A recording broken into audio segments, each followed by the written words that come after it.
Good morning students. आज हम start करने जा रहे हैं फंक्शन। बहुत ही इंपॉर्टेंट टॉपिक है मैथमेटिक्स का। तो चलिए स्टार्ट करते हैं फंक्शन। डेफिनेशन देखिए, डेफिनेशन में लिखा हुआ है function from set X to set Y is a rule that assigns to each element of set X one and only one element of set Y.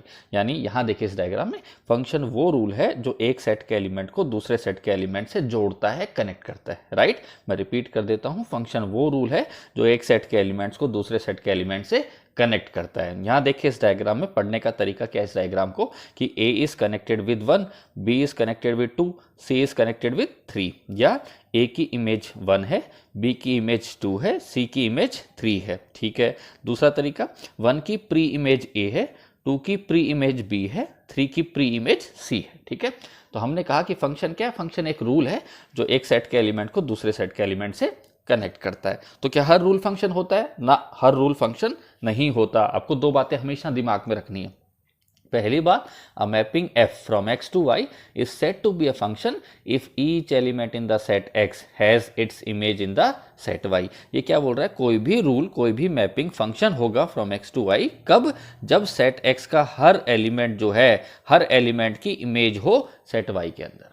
ठीक है। सेट x के हर element की image होनी चाहिए। यहां ऐसा कोई एलिमेंट नहीं होना चाहिए जिसकी इमेज इस तरफ ना हो। यानी अगर f कोई फंक्शन है x से y की तरफ तो सेट x के हर एलिमेंट की इमेज होनी चाहिए। ये पहला पॉइंट है। ठीक है।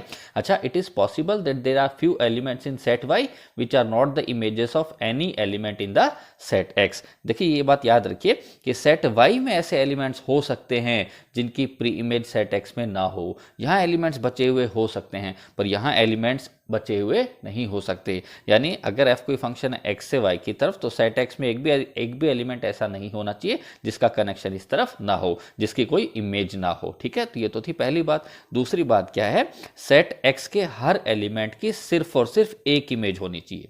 मैंने क्या कहा, हर एलिमेंट की इमेज होनी चाहिए, फर्स्ट पॉइंट। सेकंड पॉइंट क्या है, हर एलिमेंट की यूनिक इमेज होनी चाहिए। यानी एक एलिमेंट का एक ही कनेक्शन होना चाहिए। एक एलिमेंट जो है, एक एलिमेंट मल्टीपल एलिमेंट से कनेक्ट नहीं होना चाहिए। जैसे अगर A 1 से भी कनेक्टेड है, A को 2 से भी कनेक्ट कर दिया जाए तो वो फंक्शन नहीं होगा। ठीक है। तो ये बात आपको याद रखनी है। देखिए क्या लिखा हुआ है, that means it is impossible to have more than one image for a specific element. एक एलिमेंट की एक से ज्यादा इमेज नहीं हो सकती तो फंक्शन ही नहीं रहेगा, वो याद रखिए। तो functions can not be multi valued, ये बात याद रखिए। A mapping that is multi valued is called a relation between X and Y. ठीक है। जो मल्टी वैल्यूड होता है उस रूल को हम क्या बोलते हैं, रिलेशन बोलते हैं, फंक्शन नहीं बोलते। ठीक है।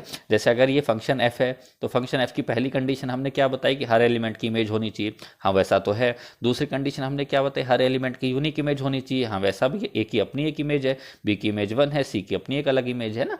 तो दूसरी कंडीशन भी सेटिस्फाई हो रही है। तो इसका मतलब ये जो रूल है, ये रूल क्या है, ये रूल फंक्शन है। ठीक है। अच्छा, फंक्शन और रिलेशन में फर्क क्या होता है, यहां फंक्शन के अंदर एलिमेंट्स बचे हुए नहीं हो सकते पर हाँ रिलेशन के अंदर यहां एलिमेंट्स बचे हुए हो सकते हैं। ये इनका बेसिक डिफरेंस होता है। ठीक है। जैसे इसको देखिए, क्या ये फंक्शन है, ये मैपिंग फंक्शन नहीं है। कारण देखिए ना, सी की कोई इमेज नहीं है उस तरफ। अगर एफ कोई फंक्शन है एक्स से वाई तो यहाँ सेट एक्स के हर एलिमेंट की इमेज होनी चाहिए पर हर एलिमेंट की इमेज का है, सी की कोई इमेज नहीं है, इसलिए फंक्शन नहीं है। अब इस मैपिंग को देखिए, इस एरो डायग्राम में देखिए, ए जो है वो मल्टी वैल्यूड है ना, ए की दो इमेज हैं, ए की इमेज 1 भी है, ए की इमेज 2 भी है। तो फंक्शन की सेकंड कंडीशन हमने यही बताई थी कि एक एलिमेंट की एक ही इमेज होनी चाहिए ना, हर एलिमेंट की यूनिक इमेज होनी चाहिए। पर ए की यूनिक इमेज नहीं है, ए की 2 इमेज है ना, इसलिए ये रूल क्या नहीं है, ये रूल फंक्शन नहीं है। हाँ ये रूल रिलेशन जरूर हो सकता है पर ये फंक्शन तो नहीं है। ठीक है। अच्छा, आप देखिए, अगर अपने को ग्राफ दे दिया जाए फंक्शन का तो उस ग्राफ को देखकर हम ये कैसे बता सकते हैं कि वो फंक्शन है या नहीं, वो रूल फंक्शन है या नहीं। तो देखिए, इसके लिए हमारे पास एक टेस्ट होता है जिसको हम बोलते हैं वर्टिकल लाइन टेस्ट, जिसको हम क्या बोलते हैं, वर्टिकल लाइन टेस्ट। देखिए, अगर if it is possible to draw vertical line मतलब line parallel to Y axis, if it is possible to draw vertical line which cuts the given curve at more than one point then the given relation is not a function. मैंने क्या कहा, अगर आपके पास कोई ऐसा graph है, ऐसी curve है जिसके ऊपर हम कहीं पर भी एक ऐसी line parallel to Y axis draw कर पा रहे हैं जो ग्राफ को, कर्व को एक से ज्यादा पॉइंटों पर कट करे, तो वो रूल फंक्शन नहीं होगा। ठीक है। When this vertical line cuts the curve at only one point then it is a function। अगर कोई भी वर्टिकल लाइन ग्राफ को सिर्फ और सिर्फ एक ही पॉइंट पर कट कर रही है तो हम क्या बोलेंगे, वो ग्राफ, वो कर्व, वो रूल फंक्शन है। जैसे ये देखिए, ये जो ग्राफ है इस पर आप कहीं पर भी वर्टिकल लाइन ड्रॉ कर लें, वो इस कर्व को सिर्फ और सिर्फ एक ही पॉइंट पर कट करेगी। इसका मतलब yes, this rule, this graph is a function. इस पर देखिए, इस पर मैं कहीं पर भी एक वर्टिकल लाइन ड्रॉ कर लूं, कहीं पर भी आप वर्टिकल लाइन ड्रॉ कर ले, वो इस कर्व को सिर्फ और सिर्फ एक ही पॉइंट पर कट कर पा रही है। इसका मतलब ये फंक्शन है। इसमें देखिए, इसमें अपने पास ढेरों लाइनें ऐसी मिल जाएंगी ना अपने को। तो अगर एक भी लाइन ऐसी मिलती है, एक भी वर्टिकल लाइन ऐसी मिल पा रही है जो ग्राफ को एक से ज्यादा पॉइंटों पर कट कर रही है ना, तो वो फंक्शन नहीं होगा। तो इसमें देखिए ना, ये हमने वर्टिकल लाइन ड्रॉ करी, ये वर्टिकल लाइन इस कर्व को 2 पॉइंटों पर कट कर रही है, मींस ये फंक्शन नहीं है।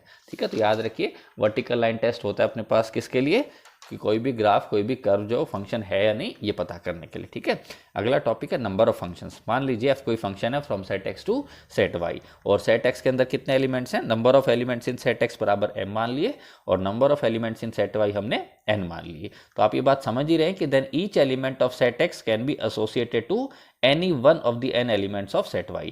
अगर सेट x में m एलिमेंट्स हैं, मान लीजिए ये सेट x है और ये सेट अपने पास y है, ठीक है, और f कोई फंक्शन है from set x to set y, यहाँ m एलिमेंट्स हैं और यहाँ n एलिमेंट्स हैं। तो आप समझ ही पा रहे हैं कि इस सेट x का हर एलिमेंट यहाँ n के n एलिमेंट्स के साथ एसोसिएट किया जा सकता है। इसी तरह इसका दूसरा एलिमेंट भी इन n के n एलिमेंट्स के साथ जोड़ा जा सकता है, तीसरा भी, चौथा भी, m एलिमेंट भी इन n में से किसी के साथ भी जोड़ा जा सकता है। तो ये बात आप समझ रहे हैं कि total number of function from set x to set y कितना हो जाएगा, n की power n।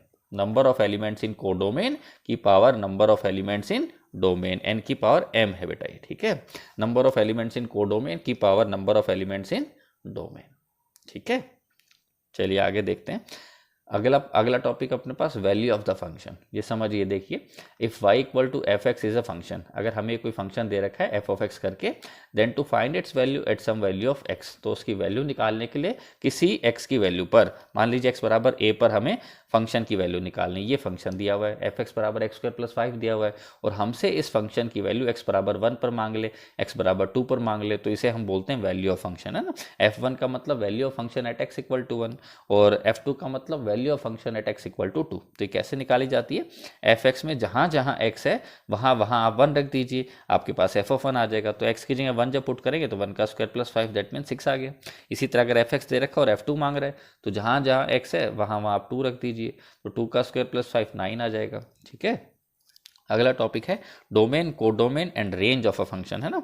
If f is a function from a to b, अगर f कोई फंक्शन है सेट a से सेट b की तरफ, तो ये पूरा का पूरा सेट a, ये पूरा का पूरा सेट ए क्या होगा, डोमेन होगा, and this complete set B is codomain. अगर f कोई फंक्शन है, मैं रिलेशन की बात नहीं कर रहा, अगर r कोई रिलेशन होता तो सेट ए जो है इसको हम डोमेन, जरूरी नहीं है कि डोमेन होता ना, डोमेन इसका सबसेट होता, पर f कोई अगर फंक्शन है a टू b, अगर ये फंक्शन है तो सेट एक पूरा का पूरा क्या होगा, डोमेन होगा। क्यों, क्योंकि पहली कंडीशन तो यही है ना, हर एलिमेंट की इमेज होनी चाहिए। तो सेट f अगर अगर f कोई फंक्शन है सेट a से सेट b की तरफ, तो पूरा का पूरा सेट a क्या होगा, डोमेन होगा, पूरा का पूरा सेट भी क्या होगा, कोडोमेन होगा। ठीक है, तो ये डोमेन और कोडोमेन की बात हमने क्लियर कर ली। ठीक है, तो अब देखिए, the set of all the function images of the elements of set ए, है ना, उस रूल के तहत फंक्शन, ये आपने जो भी रूल दिया हुआ है, इस रूल के तहत सेट ए के एलिमेंट्स सेट बी के किन्हीं एलिमेंट से कनेक्टेड रहे ही होंगे। तो सेट बी के वो एलिमेंट्स जो दूसरी तरफ सेट ए के एलिमेंट से कनेक्टेड हैं, वो क्या होंगी, वो रेंज होंगी, वो क्या हो जाएगी, फंक्शन की रेंज हो जाएगी। ठीक है, सेट ए के एलिमेंट्स सेट बी के जिन एलिमेंट से कनेक्टेड होंगे, सेट बी के वो एलिमेंट्स क्या होंगे, फंक्शन की रेंज होंगे। ठीक है, तो इन आसान शब्दों में अगर हम बात करें तो डोमेन क्या होता है, एक्स की वो सारी वैल्यूज जिनके लिए फंक्शन डिफाइन हो, जिनके लिए फंक्शन एग्जिस्ट करे। ठीक है, और रेंज क्या होता है, एक्स की उन सभी वैल्यूज को फंक्शन में रखने के बाद जो फंक्शन की वैल्यूज आ रही हैं, वो क्या होता है, वो रेंज होता है ना। जैसे आप इस मैपिंग को देखिए, एफ कोई फंक्शन है सेट ए से सेट बी पर, सेट ए के अंदर ये 4 एलिमेंट्स हमने मान लिए, A B C D, D, और सेट बी के अंदर ये 4 एलिमेंट्स हमने कंसिडर कर लिए पी क्यू आर एस। ठीक है, तो हमने एक फंक्शन ड्रॉ कर दिया। मैं बता रहा हूँ आपको कि ये फंक्शन है। क्यों फंक्शन क्यों है? क्योंकि देखिए पहला पॉइंट सेट ए के हर एलिमेंट की इमेज है, दूसरा पॉइंट सेट ए के हर एलिमेंट की यूनिक इमेज है ना। इस बात से तो कोई फर्क पड़ता ही नहीं है कि हाँ कोडोमेन वाले डब्बे में एक आधा एलिमेंट ऐसा है जिसकी कोई प्री इमेज नहीं है। यहाँ एलिमेंट्स बचे हुए हो सकते हैं ना, इससे फर्क नहीं पड़ता। यहाँ एलिमेंट्स बचे हुए नहीं होने चाहिए ना, नहीं होने चाहिए यहाँ एलिमेंट्स बचे हुए। तो देखिए ए जो है वो पी से कनेक्टेड है, यानी ए की इमेज पी है, बी की इमेज क्यू है, सी की इमेज आर है, डी की इमेज भी आर है, एस की कोई प्री इमेज नहीं है, पी की प्री इमेज ए है, क्यू की प्री इमेज बी है और आर की प्री इमेज सी है। तो यहाँ एफ कोई फंक्शन था ए से बी, तो फंक्शन की डोमेन क्या होगी? सेट ए पूरा ए बी सी डी ये फंक्शन की डोमेन होगी। रेंज क्या हो गया?